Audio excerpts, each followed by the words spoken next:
Hi guys, welcome back to DeepScope. And in today's video, we will try to understand, is India truly a nation? And if that is the case, can the nationhood of India be sustained? Let's start this by first understanding a very simple line that was given by Starchy in his book India. He goes on to say that Scotland is more like Spain than Bengal is like the Punjab. A very simple explanation of this is that the cultural diversities of India are so vast and so extreme that it is quite difficult for India to sustain as one nation. In fact, a lot of Englishmen had not even thought that India as a nation could ever arise. And in this context, I would like to quote Rudyard Kipling. In his visit to Australia in November 1891, a journalist had asked him if India could ever be capable enough of self-governance, and to which Kipling replies that they are 4,000 years old out there, much too old to learn the business. And when he says this, he means the business of self-governance.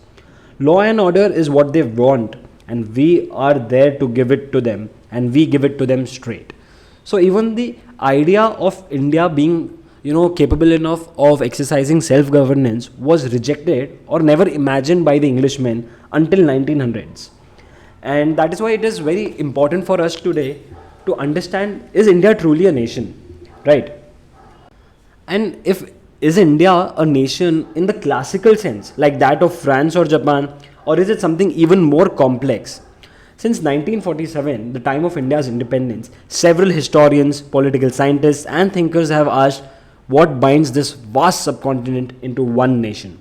And in today's video, we'll try to understand both the sides, hear voices, scholarly opinions, and try to understand if this unity of India is actually sustainable. But before we actually get into if Indian nationhood is sustainable, we first have to understand what a nation is. To answer whether India is a nation, we can quote the definitions of Benedict Anderson.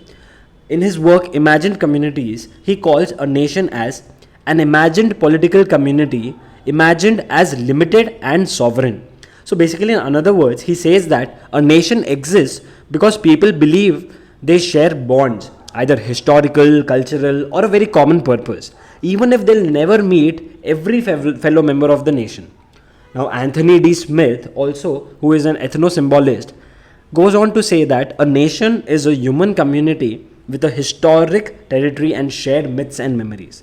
Now, to understand both of these definitions and try to get the essence of them, we can compare France with India. Now, France has its Eiffel Tower, the French Revolution, and the French language, which forms, a part of shared culture, tradition, and language. But when you look at India, we have 28 official languages, hundreds of dialects, dozens of living religions. So, can we truly call India to be a nation? Well, there is a line of thought that holds that India is civilizational and not a political unity. Romila Thapar, in her work Early India, reminds us that ancient India was never a unified state. It was a constellation of kingdoms linked by culture and not by one central authority.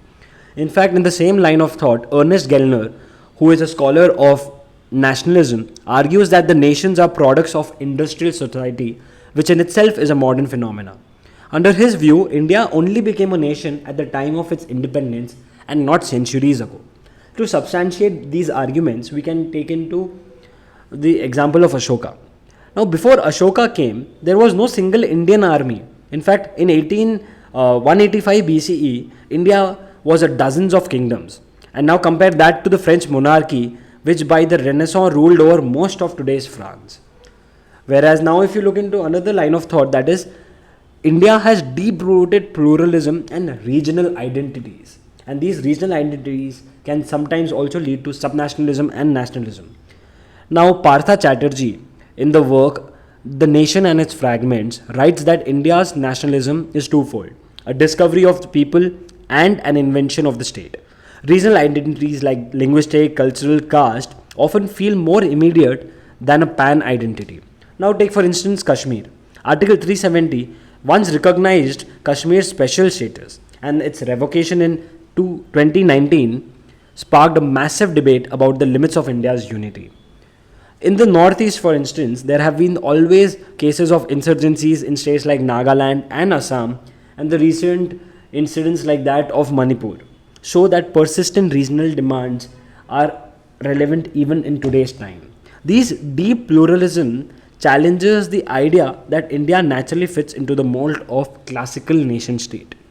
However, there is also, a school of thought or a side that holds that India has a nationhood, and it is one of the biggest outliers of the political concepts of nation. Now, Sunil Khilnani, in his work The Idea of India, calls India an uneasy but a resilient partnership, a nation held together by constitutional values like that of justice, liberty, equality, and fraternity. All of this, which are also present in its preamble, the very first page of the Constitution.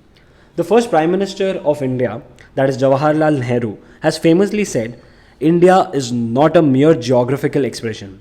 It is a living entity with 1,000 features. In fact, the Constituent Assembly itself was a microcosm of India's diversity, drafting a single document to govern hundreds of languages and cultures. Now, if we, take an example of the recent elections of 2024, nearly 700 million Indians voted, and that was the largest democratic exercise ever. From the deserts of Rajasthan to the backwaters of Kerala, citizens came together, choosing representatives under one single constitution. Now, there's another line of thought which holds that the civilization ethos, like that of unity in diversity, is what reinforces the India's nationhood. Now, novelist Amitav Ghosh holds that what binds India isn't the uniformity, but a shared tolerance of plural identities. Festivals overlap with each other, like Holi and Eid, Diwali and Guru Nanak Guru Purab, and communities often join each other in the celebration. In fact, that is not just limited to religion. For instance, in 2015, the Chennai floods, Hindus, Muslims, Christians, and various other linguistic and ethnic communities came together and pitched in boats, food, shelter, and showed solidarity beyond narrow identities. Such moments reinforce a pan-Indian spirit. In fact, a very unique way to look at it is that for a large part of India's independence, we had a lot of regional cinemas that were thriving in their own regions. But in the last couple of years, there have been releases of pan-India films that could be from Kannada film industry, Hindi film industry, Telugu film industry, or either ways. The stars have become pan-India stars. These all also, in a very subtle yet implied way, reinforce India's nationhood. But now, it brings us to another very important aspect. Can India sustain its nationhood? India's greatest asset for unity and its democratic institutions are the constitutional frameworks. The Supreme Court and the Independent Election Commission acts as a safety valve for dissent. Federalism, in fact, allows the states to tailor the policies as per the regional needs and lets the diversity thrive under one roof. Now, if you take a certain example of social indicators, Kerala with its high literacy and health indices and Rajasthan's literacy gains show that inclusive development can knit people together. Young Indians cheering on Team India in cricket also forges modern shared identity. So as I had just quoted an example of cinema, even sports, music, all these factors come together which subtly reinforce one cultural identity. But the nationhood of India is not to say without any perils. There might definitely be threats. The challenges definitely loom. Communal polarization has ticked up in recent years. Data shows a rise in reported communal incidents between 2019 and 2024. Economic inequality persists. The top 10% hold over 55% of the wealth, while the rural distress drives migration. And there has been a lot of cases of son of soil movements, linguistic chauvinism in states like that of Karnataka. Subnationalism has been, being groomed in states like that, regions like that of Tamil Nadu, and a lot of other things have been happening.